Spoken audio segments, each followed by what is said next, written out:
عام بیماریاں ہیں جو ایک مدت سے آ رہی ہیں، لائک ایک آدھی صدی سے زیادہ وقت ہو گیا، شوگر جیسی بیماری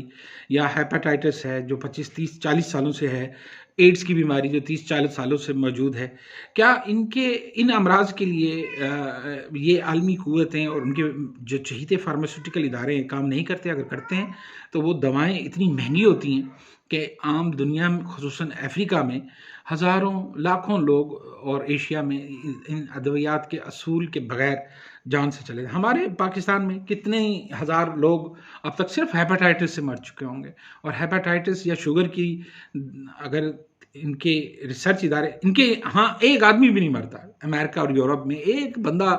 جو ہے نا ہیپاٹائٹس سے یا شوگر کی وجہ سے نہیں مرتا۔ جو مرتے ہیں ہمارے تھرڈ ورلڈ کنٹری میں مرتے ہیں، اور ان کے مرنے کی وجوہات یہ ہوتی ہیں کہ ان کی جو چہیتی فارماسیوٹیکل کمپنیز ہیں ان کی تسلط و اجارہ داری، ان کی دوائیں اور ان کی قیمت، جبکہ اب یہ بیماری امریکہ اور یورپ میں رہی نہیں ہے، اور یہ ہمارے ہاں ان کا استعمال کیا جاتا ہے، اور اجارہ داری اور کاروباری منفعت کے حصول کے لیے ان کو استعمال کیا جاتا ہے۔ اسی طرح ہم دنیا نہیں جانتی، مطلب گوگل کا زمانہ ہونے کے باوجود ہم ہارپ کے متعلق زیادہ نہیں جانتے۔ ہارپ ایک ایسا ادارہ ہے جو امریکہ نے بنایا ہے، جس کو کم و بیش 30 سے 40 سال ہو چکے ہیں۔ اس کی مد میں کیا تحقیقات ہوئی ہیں؟ کیا امریکہ نے انسانیت کی فلاح کے لیے ہارپ سے حاصل کیا ہے، یا ہارپ کو ہتھیار کے طور پر استعمال کیا جا رہا ہے؟ تو اس کے کیا کیا اس کے اندر اس کے ہلاکت خیزیاں ہیں، ہم پبلک تھرڈ ورلڈ کنٹری یا ایون ان کے اپنے لوگ بھی نہیں جانتے کہ یہ کس بلا کا نام ہے، اور کہاں اس کو کن مواقعوں پہ اس ماڈرن ویپن کو استعمال کیا جا رہا ہے۔ اب ویپن کی تفصیلات ہی نہیں ہیں دنیا کے پاس، تو اس کے دفاع کے لیے ہم اور آپ یا جو ترقی پذیر یا نیم ترقی یافتہ ممالک ہیں وہ کیا کر سکتے ہیں؟ کچھ بھی نہیں کر سکتے، اور سوائے اس کے ہم دیکھتے ہیں کہ سونامی میں جاپان نے کیا کیا، سوائے اس کے جاپان کے اگر کوئی کھڑے ہونے کے عزائم تھے یا ابھرنے کے یا اپنی سلامتی کے حوالے سے کچھ فیصلے اگر اس نے ذاتی طور پر لیے ہوں گے ملکی سطح پہ، تو ان کو اتنی بڑی سزا دی گئی کہ ان کے انفراسٹرکچر کی $200-250 بلین کا نقصان کر دیا گیا، اور تباہی سے ان کو دوچار کر دیا گیا، ہزاروں وہاں پہ ہلاکتیں ہوئیں، اور جاپان کو اب کوئی بھی قدم اٹھانے سے پہلے 10 بار سوچنا ہوگا کہ ہمیں پھر اس طرح کی ہلاکت خیزی سے دوچار نہ کر دیا جائے۔ اسی طرح اگر ہم اب پاکستان میں دیکھتے ہیں سیلاب اور سیلاب کی تباہ کاریاں، یا اس سے پہلے ہم نے 11 سیکٹر میں ایک جو ہے وہ برف کا ایک پورا ایولانچ آتے ہیں ایولانچ، ٹھیک ہے، لیکن کیا فوج نے اپنا بیس کیمپ اگر بنایا ہوگا تو کیا ان ساری چیزوں کو مد نظر نہیں رکھا ہوگا؟ کیا ایولانچ کی اس ایریے میں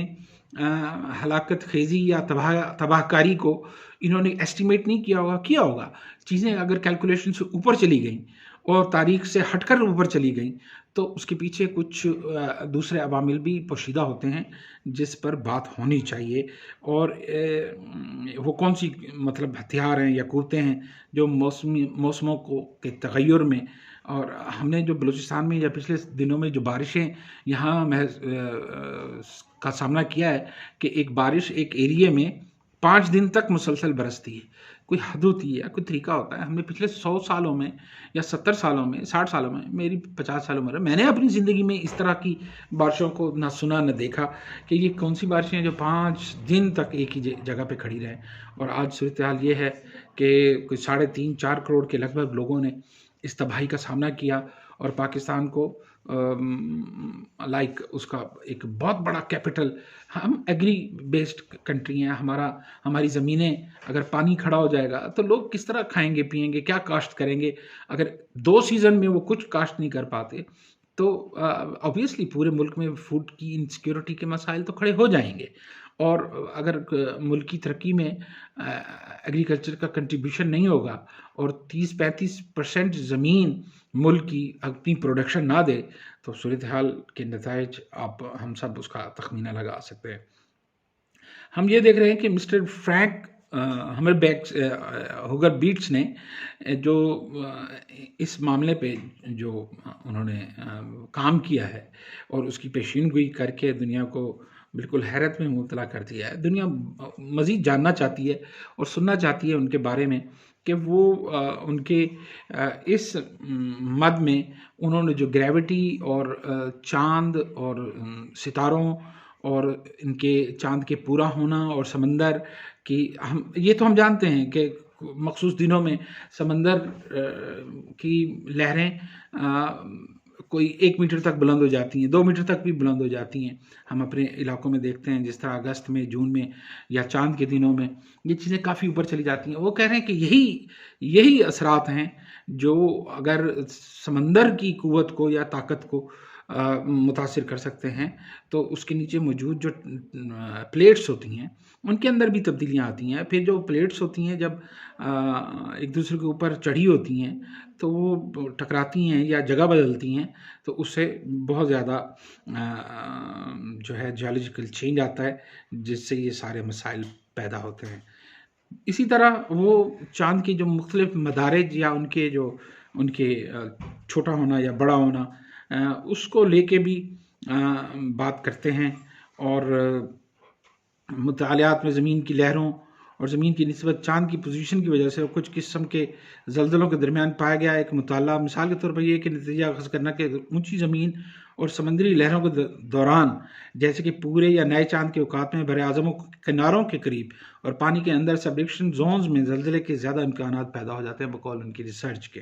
اور سبڈکشن زون میں زلزلے کے زیادہ امکانات ہوتے ہیں. چاند یا سورج گرہن بلا شبہ پورے اور نئے چاند کے خاص معاملات کی نمائندگی کرتے ہیں لیکن پورے اور نئے چاند سے کوئی خاص یا مختلف سمندری اثرات پیدا نہیں کرتے. ہم دیکھتے ہیں کہ انسانوں پہ یہ علوم ہیں لائک صدیوں سے ہزاروں سالوں سے آ رہے ہیں جس کے اندر اسٹرالوجسٹ بھی اس کا ذکر کرتے ہیں اور ان کے اثرات کی بات کرتے ہیں. انسانی زندگیوں پہ اس کے اثرات کی بات کرتے ہیں. انسان کی پیدائش کے دن اور وقت کے حساب سے مختلف ستاروں کی انسانی طبیعت پہ اثرات کی بات بھی کرتے ہیں. تو ہم ان علوم کو بالکل مسترد نہیں کر سکتے. یہ اگر صدیوں سے آ رہے ہیں تو ان کی کوئی وجہ ہے. اسی طرح لو ٹائیڈ ہوتی ہے، ہائی ٹائیڈ ہوتی ہے سمندر کی، اس کی کیا وجہ ہوتی ہے؟ کوئی پانی باہر سے زیادہ آ جاتا ہے یا کوئی بیرونی عوامل ہے؟ نہیں، اس کا تعلق ڈائریکٹ چاند سے بتایا جاتا ہے اور یہ طے شدہ علم ہے اور ہزاروں سال سے لوگ اس علم کو جانتے ہیں کہ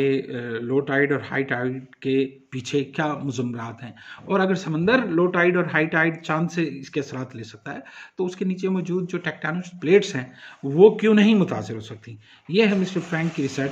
اور اس ریسرچ میں انہوں نے کوئی ایسا میکینزم بنایا ہے کہ وہ اس میکینزم کا نتیجہ نکالتے ہیں اور اس نتیجے سے انہوں نے یہ ایک